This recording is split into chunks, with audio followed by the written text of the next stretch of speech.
Are you tired of losing every game of 40k you play? Spending ages preparing and playing a game that doesn't even last to the end of Battle Round 3? Unable to play the units you want because they're not meta? Then do I have a solution for you? Hi, Paul is bad at stuff here with Crusade, the most fun game type I've ever played. It alleviates the stress of playing 40k and allows you to get back to enjoying the game. It's fun for the whole family, your friends, even your dog. I didn't work out a good way to segue from this intro bit into the actual content of the video, so I'm stuck in a perpetual parody infomercial nightmare. I sure hope I work out to get out of this when I get around to editing it. Please, for the love of God, future Paul, help me because I am going insane. This video is about 40k Crusade and why I think it's quite good.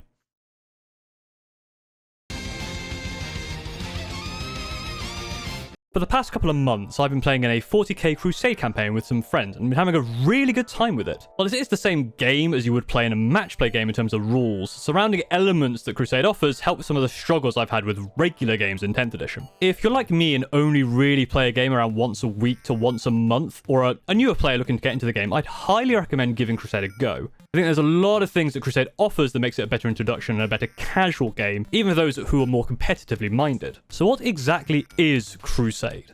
Crusade is a game type, 40k, that takes a more narrative approach. This is different to the standard game type, which is match play. This is what competitive uses and is the standard in most pickup games. In match play, you make an army list of a specific size, usually 2,000 points, and you draw up a mission with the 10th edition mission deck, which gives you the specific map, deployment, bonus rules, and primary objectives. Then during the game, you draw secondary objectives from your deck, or you pick two specific ones if you're a coward. You play your game, person with the most victory points wins, you shake hands, you go home, and you try not to cry because you lost again.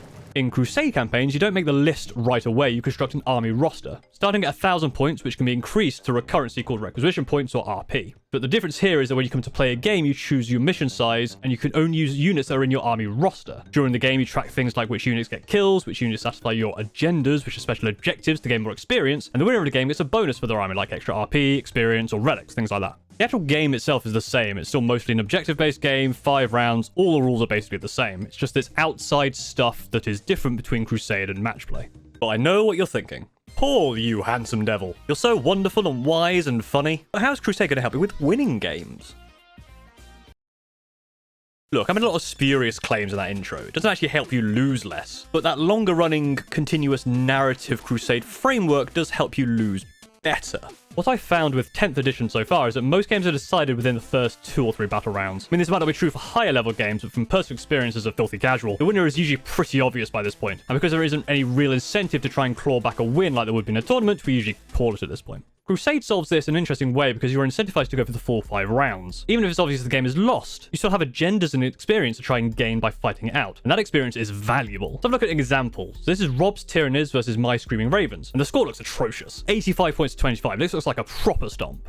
But it wasn't really. Because of the mission, I knew I was on the back foot by the end of Battle Round 3. And after a high-risk, high-reward play that could have pulled it back went awry, I basically abandoned any more scoring in the last battle rounds and went for the kills. Despite the loss, I actually gained 1 more experience than Rob overall for my army, which helped me gain some really nice bonuses for future games. So despite my army being only 1 win and 2 losses in this campaign, my units aren't really behind the curve, because I have the option to abandon the mission and still have something to play for in defeat. I think this is quite good for newer players, because they won't feel as bad for losing if they can gain something if they're able to play out the full game. It will allow players to see the late game, which is also a valuable tactical experience to learn as a player, giving you the opportunity to think on your feet with less units to play with to gain the maximum benefit you can. It also therefore encourages you not to keep swapping stuff out when you lose. As someone who spends far too much time chopping and changing army lists because of small infractions, which probably boil down to me having skill issues, not having the freedom to swap out stuff that doesn't work makes me use those units to actually learn them more than I would. You can remove anything from your roster at any time, but you'd lose their valuable experience that they've gained from playing in games. Eliminators are a good example here. I've had very limited to no success with them, despite them being considered good. Normally I would have removed them from lists for the next game if it was normal match play, but they're here now in my roster, so I have to use them and have to learn them. And on the flip side of this, do you know what my MVP unit is? Melter Assault Centurions. They aren't particularly competitive as far as I know, but against the relatively monster and vehicle-heavy armies in this campaign, they've been incredible. I didn't think they'd be that good, I just think they're neat. But I managed to find success with them, and that means I've gained enough experience after 3 games to be upgraded twice. Now the captain is a BS2 plus D6 plus 1 damage melter, and the whole unit is plus 1 weapon skill at melee. That's huge. One of my Invicta Warsuits, despite only having 3 kills total across 3 games, also has enough XP for 2 upgrades because of the agendas I've picked and the targets it's managed to take down. You have a unit that you love that isn't particularly meta, you can give them opportunities to get massive power increases, making them the cornerstone of your Crusade force. The roster system is also very good at slowly ramping your army up, encouraging you to build up your collection over time, by helping calming some overeager purchasing and meta chasing when building a match play list. Not like I'd know anything about that. Instead, you can buy what you want, make them good by playing with the toys that you want to play with, and then give them upgrades, slowly working your way towards a 2k point goal, instead of having 2,000 points be your initial target. Meta changes through data slates or balance updates also affect you less, as even if something is nerfed, your upgrades still remain. And I mean, it's not perfect by any means, but starting with the Crusade mentality may help keep your pile of shame from growing too fast. And speaking of pile of shames, justify your lack of painting. Okay, this one's a bit of a stretch, but hear me out. I've not painted my Soul Centurions. I've undercoated them but not painted them. But through this Crusade, I've had some fun ideas of how I could add extra cool elements to them based on their escapades through the campaign. I want to make the siege drills extra bloody and give the captain's melters an overheated look when I do get around to painting them, and I kind of want to paint them more because of how they've been playing, telling a narrative through their paint job. I mean, you probably should just paint the minis you buy, but having that narrative flair may help give you some fun ideas or motivate you to paint units that do cool stuff. I think the basic summary of all those parts here is that narrative campaigns give a new player a place to have some consistency and some structure to building an army. But that doesn't exclude veteran players from having fun. Crusade missions still follow the same basic structure as match play, so the game itself is the same tactical war game. Picking agendas, gaining upgrades, choosing where to spend your RP, choosing how to handle battle scars are all interesting tactical choices that keep things engaging. There are downsides to Crusades, of course. The first biggest one is that in order to actually do a Crusade, you need other players. There are 6 of us in the local Crusade, which is a decent amount, and whilst we do try and get a game in as often as we can, it's still fairly slow going. Adults and failing to get a consistent schedule. I mean, name a more iconic duo.